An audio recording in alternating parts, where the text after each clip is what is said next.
Olá, irmãos queridos, bem-vindos à nossa partilha entre irmãos.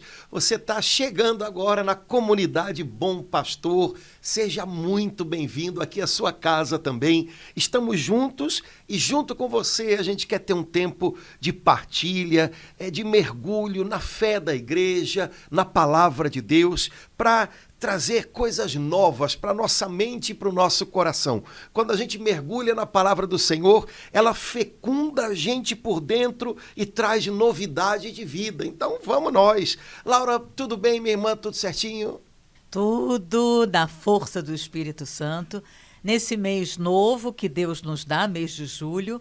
Junho, calma, Laura. Junho, calma, Laura. Junho. Ah, é? É. Eu achei que a gente estava em julho, Padre. Não, a gente está em junho. Vai devagar, Laura, calma, pelo amor de Deus. A vida já está muito corrida. É verdade, Padre Antônio. Eu dei uma corrida meio ansiosa. E eu estou, assim, super feliz da gente estar com o catecismo da igreja, porque alguns irmãos têm dado um relato de que, olha, mostrando a foto, olha, comprei o catecismo. Então, essa experiência está muito boa, né, Padre Antônio? Já está valendo a pena, né? Nossa. Agora, vale a pena também, reforçando isso que o senhor pediu, né, para os irmãos darem, assim, partilharem com a gente, não ficarmos só nós dois aqui, porque o nosso objetivo, o nosso desejo é ouvir a sua partilha, meu irmão, minha irmã. Como é que está caindo no seu coração? O que você está achando? Né, Padre Antônio? Exatamente. Curte, compartilha, comenta. Também é uma maneira da gente chegar a outras pessoas. Se a nossa partilha tem sido frutuosa para você, quem sabe se você dividi-la com alguém, também pode chegar um pouquinho mais longe, fazer bem a essa pessoa, abrir o coração dela para coisas novas, para, afinal de contas, aprender um pouquinho com o Senhor. Aprender é bom demais, estamos todos aprendendo. Quando a gente compartilha a palavra ou a fé que o catecismo traz para a gente sempre aprende alguma coisa uns com os outros. Então vale a pena, né? Então, curtir, compartilhar, comentar ajuda a gente a chegar mais longe. Então vamos nós. Vamos nós. Laura, eu queria propor para você da gente conversar um pouquinho sobre uns parágrafos do catecismo que falam sobre oração. A gente deu uma parada nas últimas semanas para entrar no calendário da igreja, né? Então a gente compartilhou sobre o coração de Jesus, a gente compartilhou sobre a Santíssima Eucaristia, Corpus Christi, mas hoje a gente volta para o catecismo na parte que a gente estava estudando juntos, que era a parte sobre oração, motivada pelo trabalho que o Espírito Santo faz na gente quando a gente reza. Nós conversamos muito sobre o Espírito Santo lá quando foi a época de Pentecostes, e aí a gente foi mergulhando no catecismo, e o catecismo naturalmente levou a gente a entender o seguinte: se você quer conhecer o Espírito Santo, você não vai conhecê-lo como uma teoria a aprender com a sua cuca, com conceitos. Você vai conhecê-lo se deixando conduzir por ele na oração. Então, muito do que o catecismo fala sobre o Espírito Santo está justamente nas passagens que sobre se referem oração, né? À vida de oração. Mas aí a gente, escarafunchando o catecismo, a gente encontrou uns parágrafos que eu queria que talvez a gente pudesse dividir hoje um pouquinho, que falam sobre as nossas orações que parece que não foram ouvidas. Muito bom. Que eu acredito que seja assim a vacilação de cada um de nós. Né? Quando a gente tem a impressão de que a gente rezou e não funcionou. Ou como a gente diz, né, em português, claro, quanto mais eu rezo, mais assombração me aparece. Ai, não. Não chega tanto. Como é que é isso, né? Existe um mistério, existe um segredo que está dentro do trabalho de Deus na nossa vida, quando as nossas orações parecem não ser atendidas. Orações não atendidas não são um erro de cálculo, nem podem nos dar a impressão de que a gente está gastando tempo inutilmente. Abandonados, né? Exato. O catecismo faz a gente entender de outra maneira. Nossas orações que parecem não atendidas, Na verdade, elas fazem também elas parte de um trabalho de Deus na nossa alma, no qual ele vai purificando o nosso coração, alinhando o nosso coração com ele, nos fazendo aprender a confiar na sua providência, nos seus planos para nós. O catecismo fala essas coisas todas nos parágrafos que vão do número 2734 a 2741. Então, eu não sei se a gente vai conseguir, normalmente a gente não consegue, né, falar desses parágrafos todos, mas eu queria, junto com você, Laura, pontuar algumas coisinhas que talvez fossem o começo dessa nossa pesquisa ou dessa nossa nova compreensão sobre orações não atendidas. Na verdade, se os irmãos pegarem o catecismo nessa passagem que nós falamos, começando no parágrafo 2734, não está escrito em um lugar nossas orações não atendidas. Não é o assunto. Mas no fundo, é sobre isso que se fala. Só que o assunto mesmo é a nossa confiança no Pai Celestial. Então, eu só vou ser capaz de entender diferente aqueles momentos em que parece que eu rezei e não fui atendido, se eu olhar para as circunstâncias da minha vida com um olhar cheio de confiança no Pai que eu tenho no céu. Então, se eu lembro que eu tenho um Deus no céu que tem coração de Pai, e que esse Pai espera de mim, acima de tudo, e talvez mais do que tudo, ou somente isso, confiança, eu vou começar a enxergar, perceber algumas coisas na minha vida, também aqueles momentos em que aparentemente eu rezei e a resposta não veio, eu vou começar a enxergar esses momentos de outro jeito. Então, o segredo de tudo, no fundo, o título desses parágrafos já dá para a gente. Confiança filial. Quando o filho confia no pai, mesmo quando o pai diz não, ele sabe que o pai o está protegendo, o está conduzindo. Eu tenho certeza que todos nós, quando éramos crianças, tivemos a experiência de ouvir alguns nãos do nosso pai ou da nossa mãe, que a gente talvez não tenha gostado muito ou não tenha gostado nada, mas que faziam parte do trabalho deles na nossa vida, que era cuidar de nós, nos proteger, nos fazer esperar ou nos fazer viver coisas melhores. Aqueles nãos, talvez no momento não tenham sido muito bem-vindos para a gente, mas eles faziam parte do cuidado dos nossos pais. Se a gente lembra que no céu a gente tem um Deus que tem coração de pai e que esse pai tem planos para a gente, esses planos a gente normalmente chama de providência divina.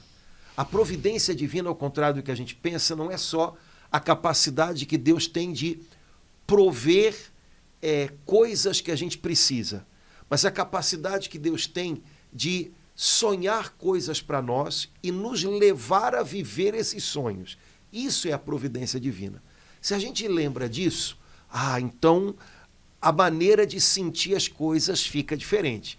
Pode ser que o primeiro impacto não mude. A gente tem aquela sensação, poxa vida, será que eu rezei errado? Será que Deus não me ouviu? Mas depois, vasculhando o coração, com a ajuda do Espírito Santo, a gente começa a perceber.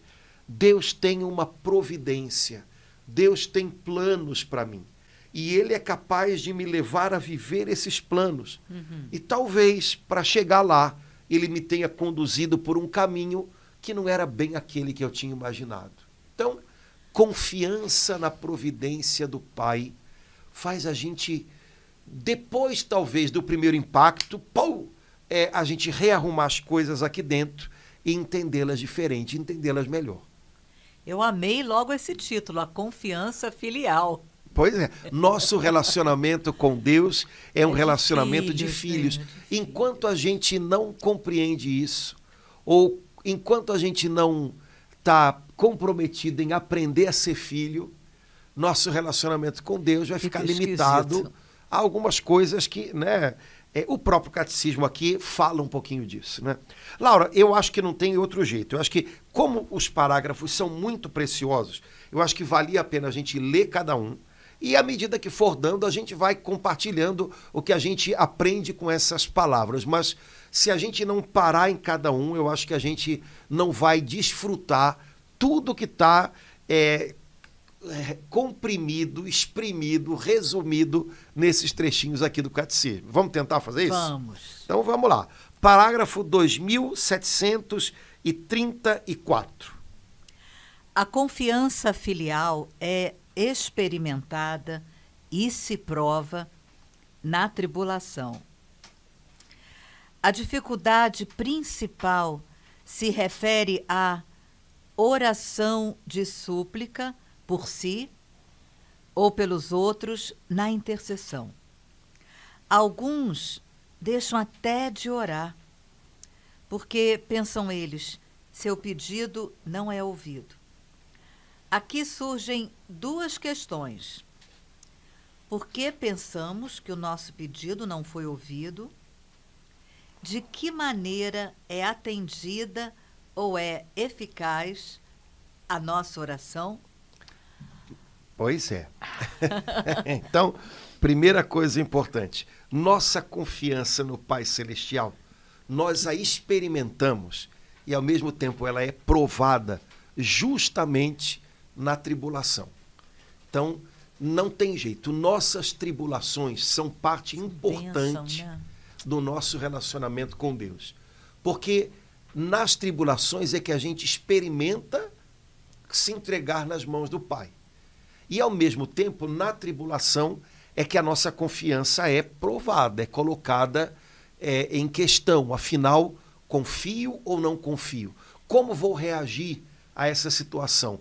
Como um filho que confia ou como alguém que acha que está sozinho? Padre Antônio, eu vejo, assim, com essas palavras do Senhor, o quanto que a nossa natureza... Aí eu vou dizer mesmo, a natureza humana é muito arrogante, né? Muito prepotente. Eu acho que faz parte da nossa natureza humana, salvo raríssimas exceções. E aí é como a igreja está dizendo aqui para nós, né? Mas no momento difícil, no momento de tribulação, aí nessa hora a arrogância vai embora. Não tem como, né? Porque a gente está sofrendo. E aí é o momento, é difícil para a gente entender isso, né?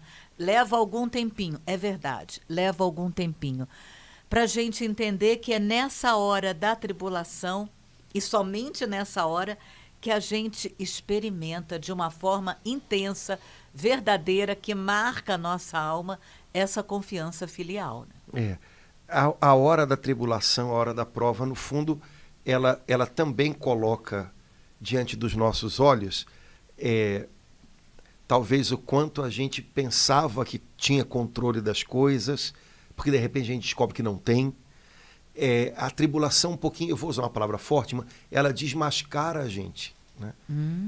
Você falou de arrogância, tem uma palavra que tem chamado muito a minha atenção nas últimas semanas, que é a palavra presunção.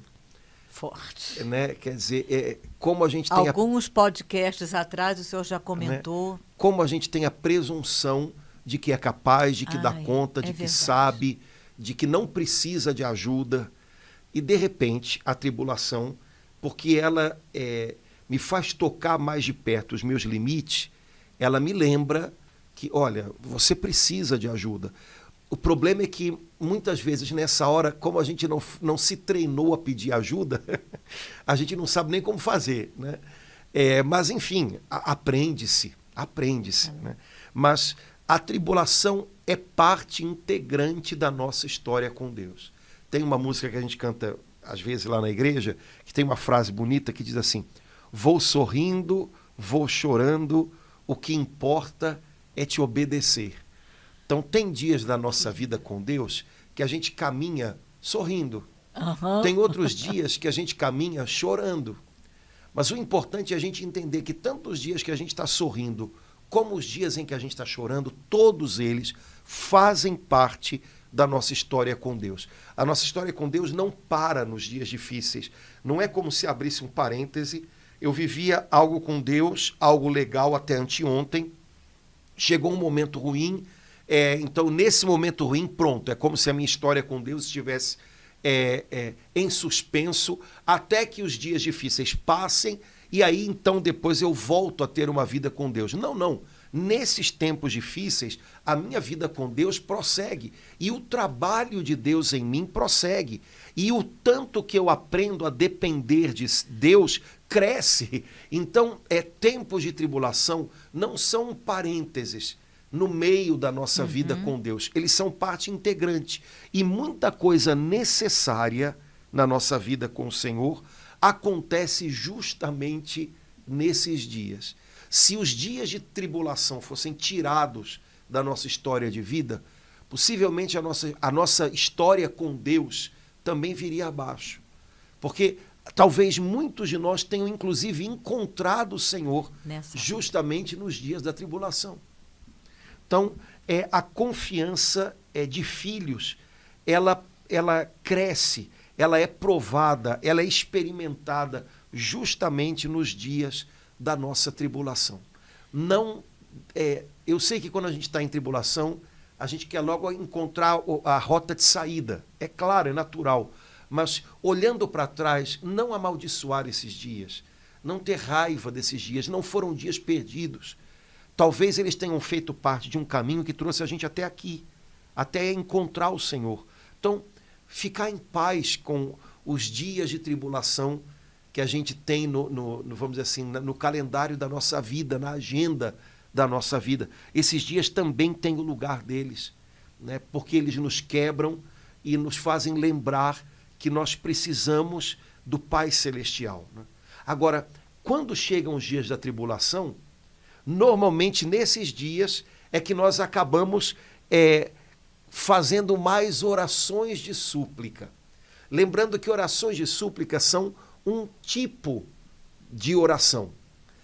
A gente costuma falar a palavra oração imaginando que é uma coisa só. É verdade. Só que, na verdade, existem tipos de oração. Quando a gente usa a palavra esporte, a gente também parece que está falando de uma coisa só.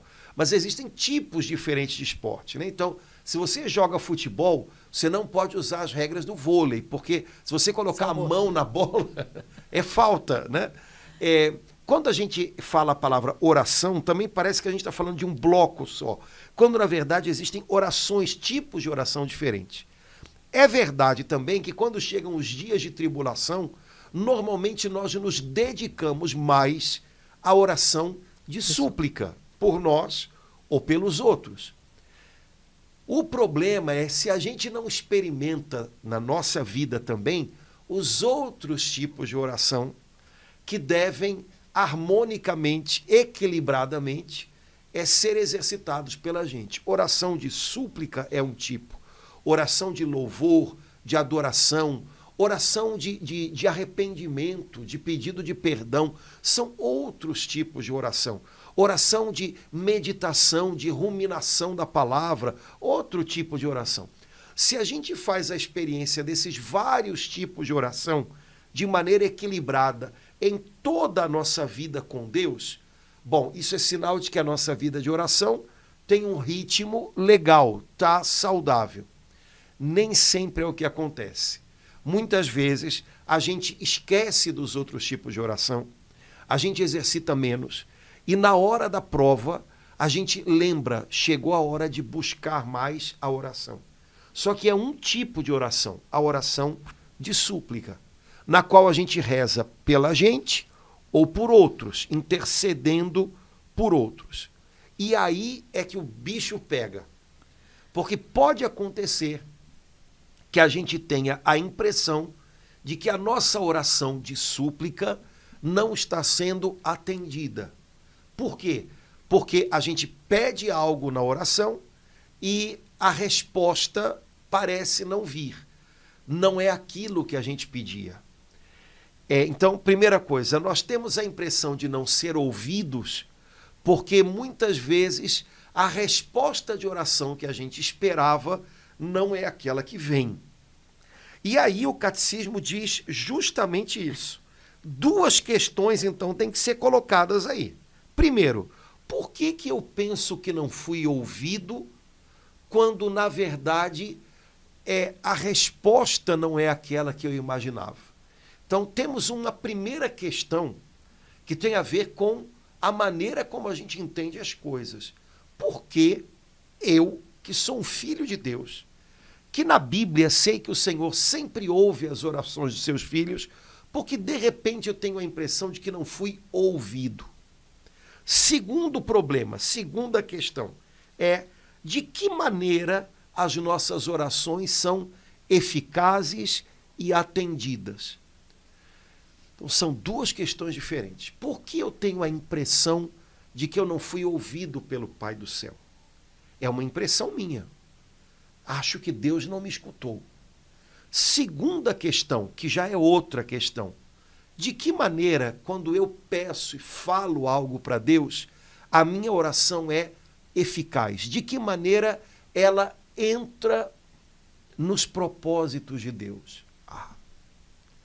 Então, né, aí quase que já vai a resposta junto. De que maneira a minha oração me alinha com os propósitos de Deus? Então, é interessante isso porque são duas questões diferentes. O catecismo aqui está colocando a gente para pensar.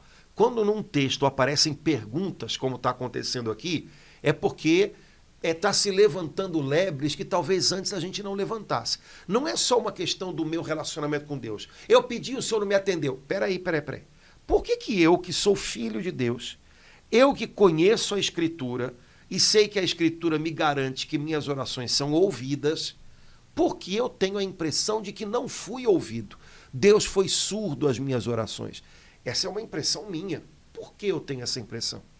Agora, depois, por que, mesmo quando a resposta às nossas orações não é aquela que a gente esperava, queria, imaginava que tinha que ser, por que ainda assim eu devo continuar rezando e não devo me deixar tomar pelo desânimo nem pela incredulidade?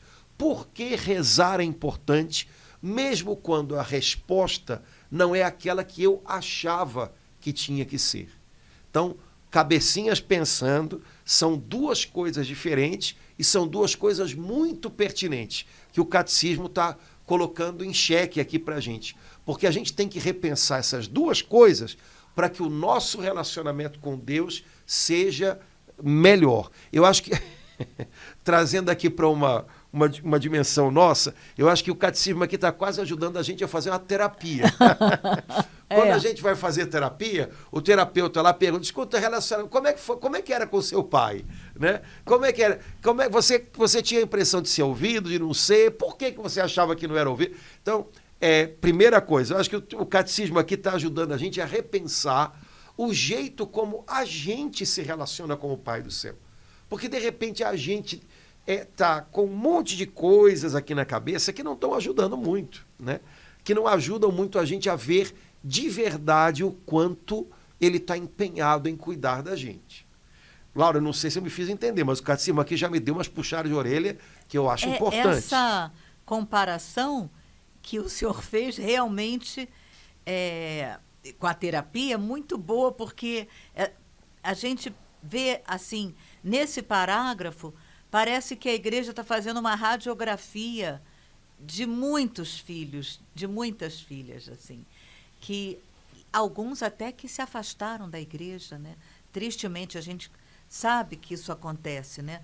Porque não foi atendido, né? Então, essas duas perguntas que nos levam a refletir, a pensar, elas me reportaram, Padre Antônio, eu não sei, mas aquele momento, eu acho que é Hebreus, em que diz que Jesus clamou com lágrimas ao Pai e foi atendido. Aí, mas como foi atendido? Ele pediu, se for possível, afasta, mas ele não foi atendido. Mas a palavra de Deus diz que ele foi atendido. Então, eu não sei se pode ser por aí que começa, assim, a gente a desvendar essa resposta. Lembrando, e isso é fundamental, Laura, nós somos cristãos. Então, quer dizer que a nossa história pessoal de vida, ela está incluída, inserida dentro da grande história de Jesus com o Pai Celestial. Primeira coisa. Eu não sei até que ponto a gente é cristão para valer, porque nessas horas né? Mas um cristão, ele entende que a sua vida pessoal, as suas experiências pessoais, onde ele está, no momento de vida dele, no momento histórico dele, com todos os limites que ela possui, a sua história de vida pessoal, ela faz parte de uma história muito maior, que é a história de Jesus e o Pai. Ele nos envolveu nessa história. Ele nos incluiu nessa história. Ao ponto de a Bíblia dizer, pelo apóstolo Paulo, que nós somos membros do corpo dele. Quer dizer, tem algo muito maior acontecendo e a gente faz parte disso. Então, nós fazemos parte, eu e você, fazemos parte de uma grande história que, no fundo, é a história de Jesus com o Pai. Agora, justamente por isso, tudo que Jesus experimentou tem a ver com a gente. Ou Amém. seja, ele abraçou a nossa história pessoal para que a nossa história pudesse ser redimida, para que a nossa história pudesse tomar um outro rumo, ter um final diferente. E para que a nossa história pudesse ser inserida na dele, ele assumiu a nossa história e viveu as nossas coisas, para dar a chave para fazer a gente entender tudo. Então você lembrou de uma parte da carta aos Hebreus que de verdade é fundamental. Essa experiência de orar pedindo algo e ter uma resposta diferente, Jesus teve essa experiência. Né? A carta aos Hebreus diz, ele orou àquele que podia livrá-lo da morte e foi atendido por causa da sua entrega a Deus. E aí alguém poderia levantar a questão, peraí, ele orou àquele que podia livrá-lo da morte, seu Pai Celestial, e foi atendido, mas ele não morreu? Ele não passou pela cruz?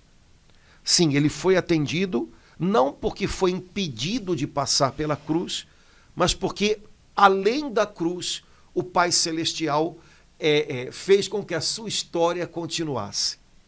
Então, parece que essa palavra já explica para a gente esse drama que a gente experimenta. Será? O que houve? Eu pedi tanto. Jesus também experimentou. Ele orou àquele que podia livrá-lo da morte. E foi atendido. Não sendo impedido de passar pela morte, mas passando pela morte e ressuscitando. E sendo levado a uma nova vida. Portanto, a experiência de Jesus ilumina a nossa. E a nossa experiência pessoal está dentro dessa experiência de Jesus. Hoje ainda é como se Jesus estivesse fazendo essa experiência através de nós.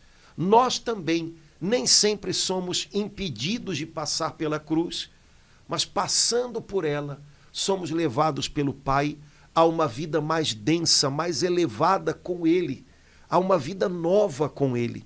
Então, tem muito a ver com isso, com certeza, né? Nem sempre a resposta de Deus é aquela que a gente imaginava, ser impedido de passar pela cruz. Mas a resposta de Deus sempre é real. Ele não permite que a gente termine na cruz. O final da história é transformado por Ele. A história passa pela cruz, mas não termina na cruz. E a nossa confiança filial, portanto, a nossa confiança que deve ser a mesma de Jesus, como a carta aos Hebreus diz, a nossa entrega a Deus deve ser a mesma de Jesus. É ela que nos vai fazer experimentar e descobrir isso um dia. Eu passei pela cruz, mas a cruz passou. Eu passei pela cruz, mas depois da cruz tem algo. Tem algo. A Olivia tem uma música que tem esse nome, né? Tudo passa pela cruz, né? Tudo passa pela cruz. É verdade. E a cruz também passa. Mas a gente só descobre isso vivendo a nossa entrega a Deus e acreditando que depois da cruz, e tenha a cruz o nome que tiver, inclusive morte, depois da cruz, Deus tem a última palavra. A gente é cristão, Jesus ensinou isso para a gente e Jesus mostrou isso para a gente. Ele ressuscitou. Se a gente tira os olhos dele, a gente só vai ver a embolação daqui. Se a gente mantém os olhos nele, Dom Estevão Bittencourt, que foi um grande homem de Deus, que ensinou, acho que para todo católico do Rio de Janeiro alguma coisa, né? Ele tinha uma comparação muito legal. Ele dizia assim, olha, imagina que a nossa vida e o nosso mundo são como que uma tapeçaria que Deus está tecendo.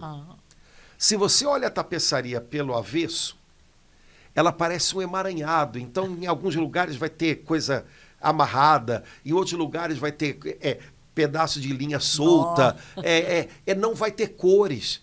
Se você olha a tapeçaria do lado de cá, você não vai entender nada dela. Quando você vê o lado de lá, é que de repente você descobre que é um emaranhado de linhas coloridas que estão mostrando ou fazendo um desenho que não é caótico, que é muito lindo.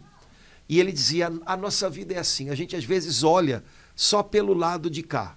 E aí tudo parece um bololô, um emaranhado. Quando a gente olha, tendo em primeiro plano diante da gente Jesus, de repente a gente percebe que não é um emaranhado. Está sendo moldado algo diferente, né, que vale muito a pena. Né? A gente pode continuar? Vamos continuar. Agora o catecismo coloca outra pergunta, Padre Antônio. Então, 2735 começa com uma pergunta. Por que nos lamentar por não sermos atendidos? Muito bem.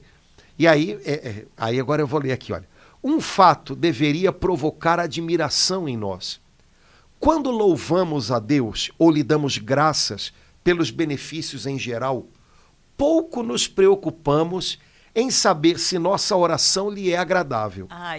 Em compensação, temos a pretensão de ver o resultado do nosso pedido.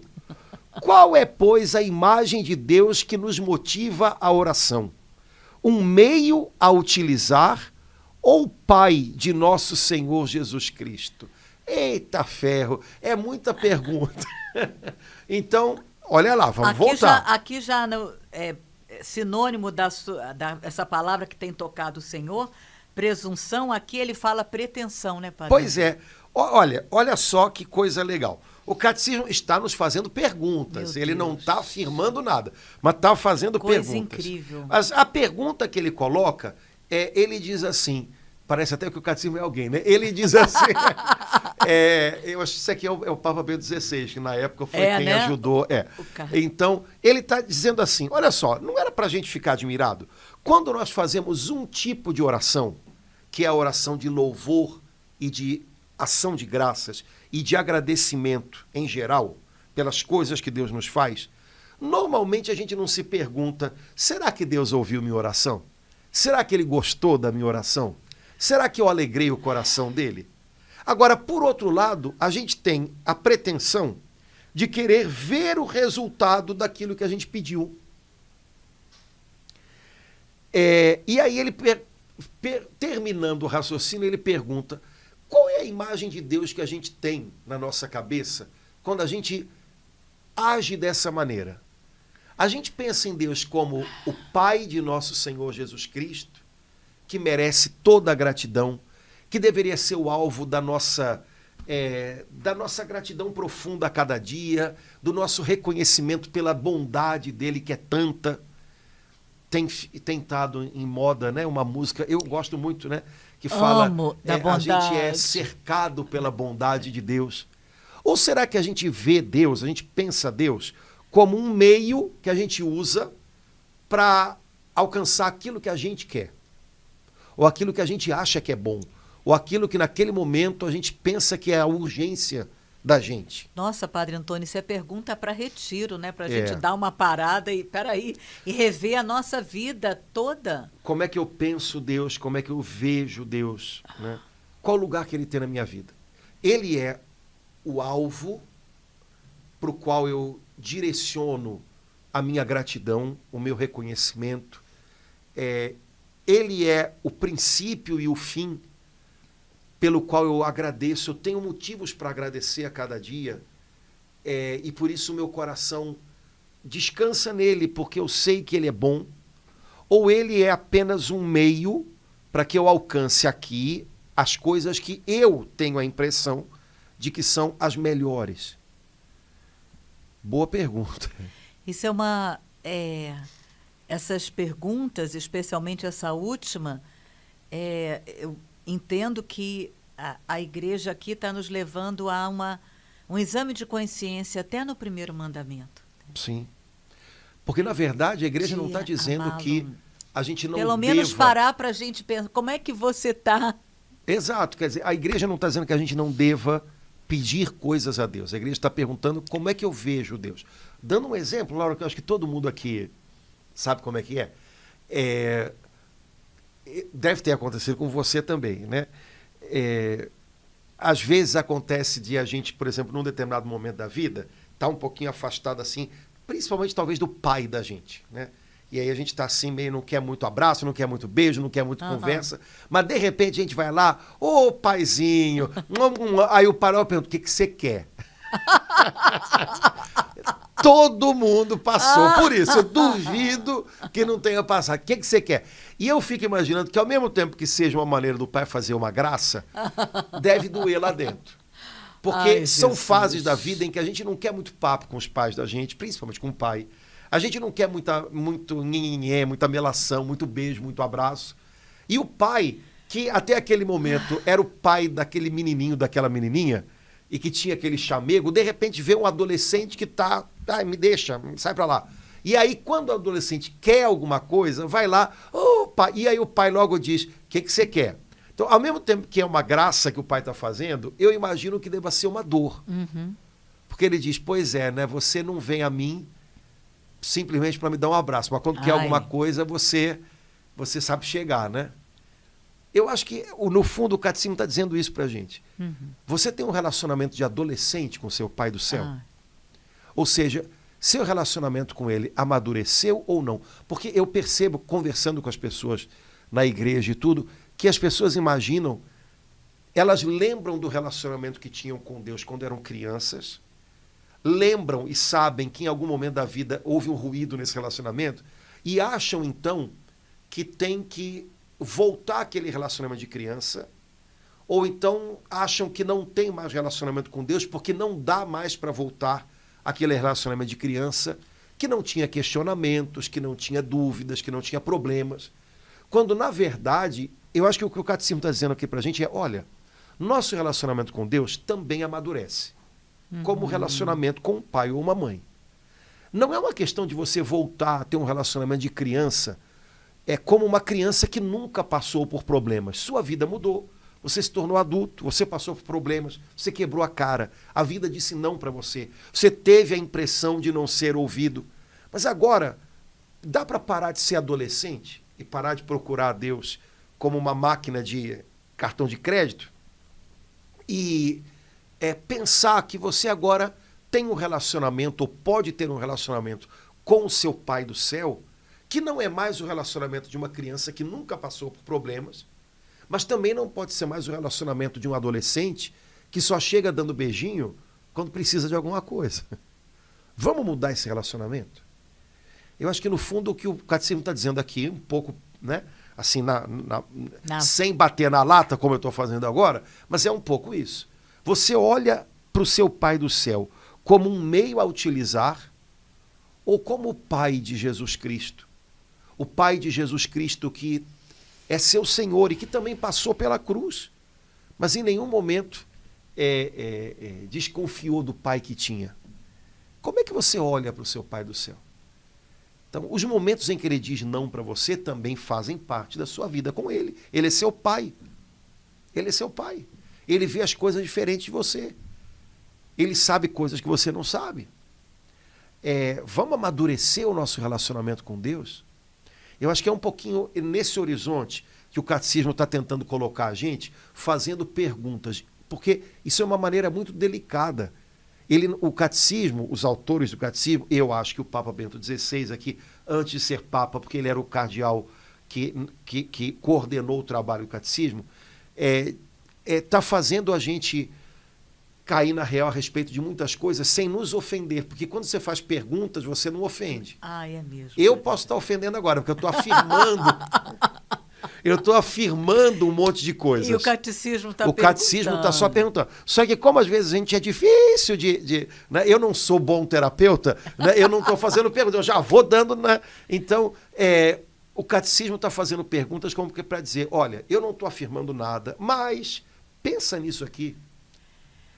Né? Eu estou fazendo afirmações porque, né, eu já estou dizendo, olha, eu acho de verdade que muitas vezes nosso relacionamento com Deus é esse. É de um adolescente que vem com beijinhos e o pai só falta perguntar o que você quer. Padre Antônio, eu queria ler a pergunta seguinte, que para mim é assim... Mais uma pergunta. Agora é o 2736. Estamos, acaso, convencidos de que nem sabemos o que convém pedir? Que é Romanos 8:26, né? Essa pergunta, ela nos ajuda a cair um pouquinho mais na real, porque lá na palavra de Deus é uma afirmação, né? Sim. Não é uma pergunta. Lá, Deus está afirmando, nós não sabemos como orar como convém, não sabemos orar. Quer dizer, não sei se vale a pena perguntar. Não, o catecismo está perguntando se você está convencida disso. Ah, sim. Ou seja, você de verdade, porque você de verdade crê nessa afirmação que Paulo está fazendo, de que os seus pedidos às vezes não são os melhores? Ou você acha que de verdade todo o tempo que você pensa, o que você acha é o melhor? No fundo, o que o catecismo está perguntando é isso, né? É interessante porque... E aí, logo depois, o catecismo diz assim, olha, Deus espera que a gente peça, apesar dele não precisar que a gente peça para entender o que a gente está precisando, Deus espera que a gente peça, primeiro, porque ele quer o nosso relacionamento com ele. Muitas vezes um pai e uma mãe já sabem o que o filho vai conversar, mas deixam o filho falar. É verdade. Porque quando o filho fala, o relacionamento está se fortalecendo. Né? Então, sabe aquela história, todo pai, toda mãe, no fundo, sabe o que está acontecendo em casa? Aí o filho chega um dia e diz, pai, mãe, preciso te contar uma coisa. O pai ou a mãe já sabe, já está manjando aquilo há um tempão. Mas quando deixam o filho falar, é como se eles estivessem dizendo, ok, eu confio em você, me conta. Aqui no catecismo se diz, Deus aposta na nossa liberdade, ele respeita a nossa liberdade. Por isso ele quer que a gente fale, como filhos adultos.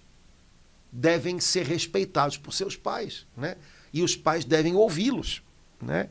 Então, pronto, é meio assim que funciona, né? Então, ele espera que a gente fale, porque ele sabe que quando a gente fala, o relacionamento se fortalece, né? Nosso relacionamento com ele se fortalece. E ele respeita a nossa dignidade. Ele quer que a gente diga, ele quer que a gente diga o que a gente quer, o que a gente pensa. Né? Nessa história nossa com ele, o que a gente pensa e o que a gente diz também importa para ele. Isso é que é incrível. Isso é que é realmente, mesmo pedindo bobagem, né, Padre Antônio? Para ele importa, né? Porque a gente importa para ele. Então, nosso relacionamento com Deus, para Deus, é algo muito sério e muito real. Né? Um dia Jesus apareceu a Beata Ângela de Folinho, dizendo para ela, né, uma série de coisas, ela viu a paixão de Jesus, e depois o Senhor disse para ela, eu não te amei de brincadeira, né? Ai. Então, o nosso relacionamento com Deus, para Deus, é muito sério, né? Nem sempre para nós talvez seja, mas para Ele é, né? Então, veja, Laura, eu acho que tudo isso aqui está no horizonte daquela primeira pergunta. Por que às vezes eu tenho a impressão de não ter sido ouvido? Né?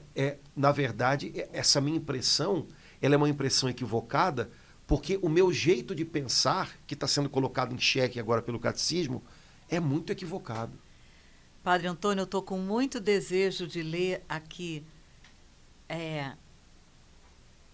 O catecismo aqui dá uma parada e responde pelas palavras de Santo Agostinho. Diferente do Senhor que respondeu, o catecismo, diante de todas essas perguntas, No finalzinho do 2737 fala, aí é uma citação de Santo Agostinho, irmãos.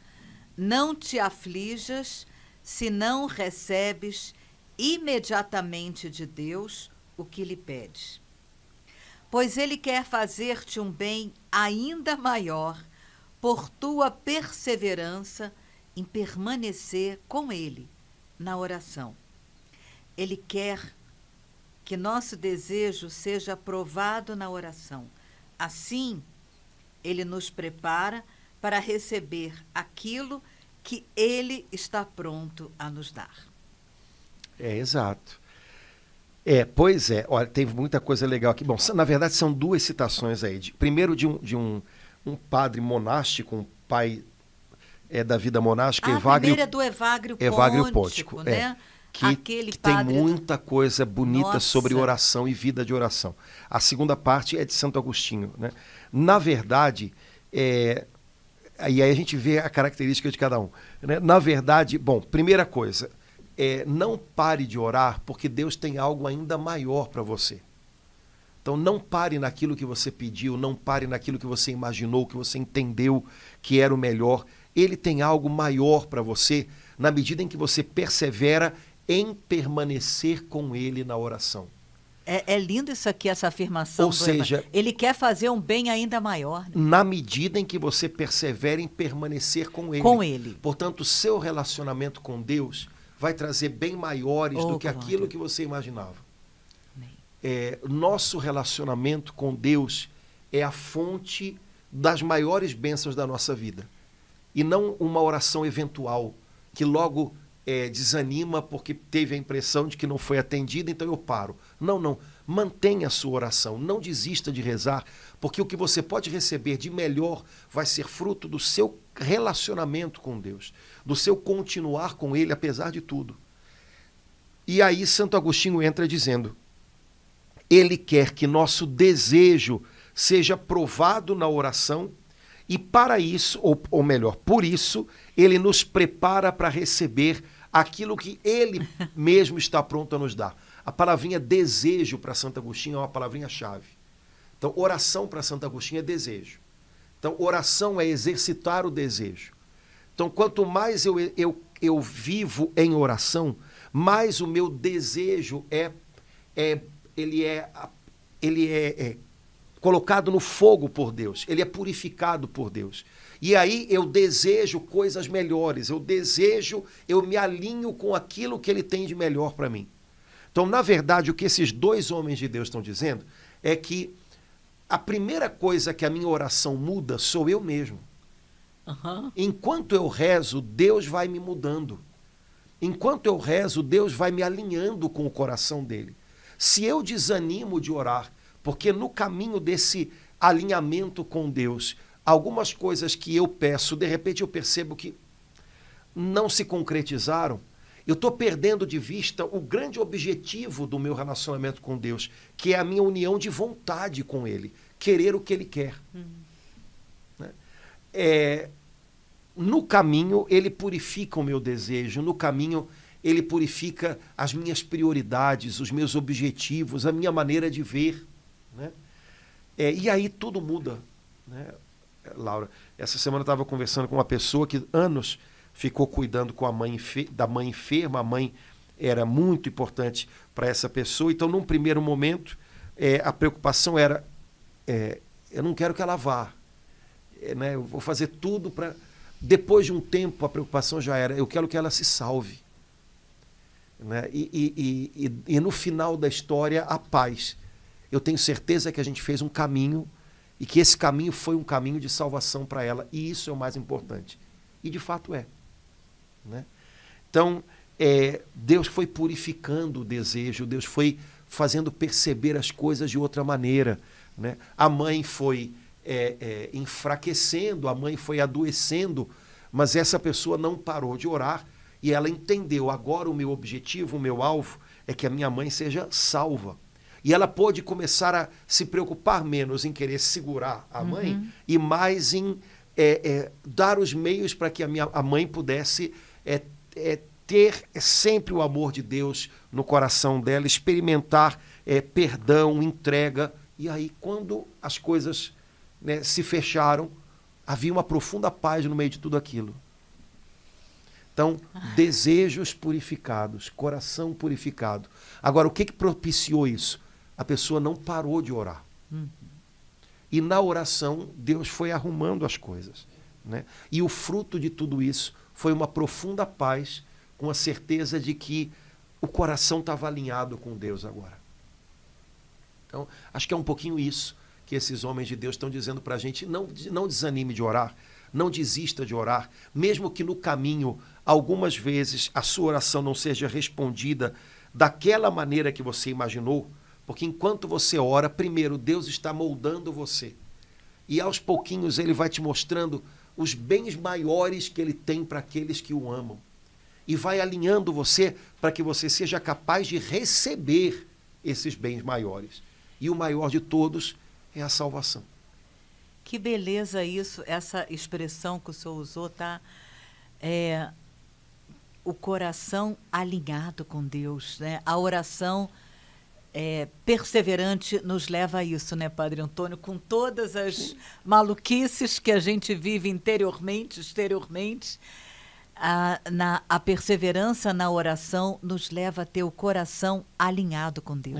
Deus sabe que as outras coisas todas vão passar. A gente é que acha que elas né, ficam, a gente agarra, segura. Ele sabe que todas as outras coisas vão passar, mas que a nossa salvação, a nossa alma, que foi criada por Ele para a eternidade, essa tem que perdurar ao lado dele. Então Ele quer de alguma maneira que a gente já aprenda a perdurar ao lado dele, perseverando na oração desde já. Então é um aprendizado, é uma escola. Não podemos desistir de orar, mesmo quando o que a gente vê é diferente do que a gente imaginou. Deus continua cuidando, Ele sabe o que tem para nós, Ele sabe o melhor que Ele tem para nós, e a nossa tarefa é confiar nele.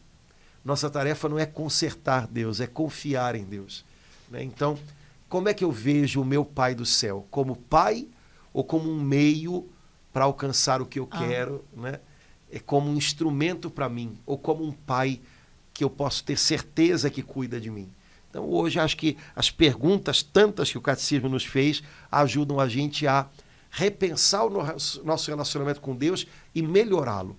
Como um adolescente que se torna adulto, amadurece, volta para aquele pai ou para aquela mãe de quem, às vezes, na adolescência ele se afastou e começa a ver de novo com admiração aquele pai, aquela mãe, que um dia talvez ele tenha pensado, sabe de nada, olha e diz, não sabe muito, sabe muito. E tem muita coisa dessa pessoa aqui, que a gente possa fazer a mesma coisa com o nosso Pai do céu, amadurecendo o nosso relacionamento com Ele, que a gente possa dizer, sabe muito mais do que eu, e tem muito dele aqui, então eu posso confiar nele, ele cuida de mim, que a gente possa amadurecer desse jeito. Padre Antônio, por isso que logo depois dessa parte entra no Pai Nosso, né? Quer dizer, essas perguntas todas que o catecismo nos faz, preparando para a gente poder renovar a nossa confiança no nosso Deus que é Pai. Exato. Jesus deu resposta para essas perguntas todas. Então, Laura, a gente vai ter que voltar para esse assunto na próxima. Eu também acho, Padre Antônio. Porque tem a segunda parte. A primeira parte é por que às vezes eu acho Aí tem a segunda. que eu não sou ouvido. Como é que eu estou pensando no meu relacionamento com Deus? E depois, como assim, na prática, minha oração é eficaz? De que maneira ela funciona? Essa parte a gente tem que voltar a conversar. Então fica para a próxima. Fica para o próximo podcast. Até logo, gente. Obrigado pela companhia. Até a próxima, se Deus quiser. Tchau, irmãos.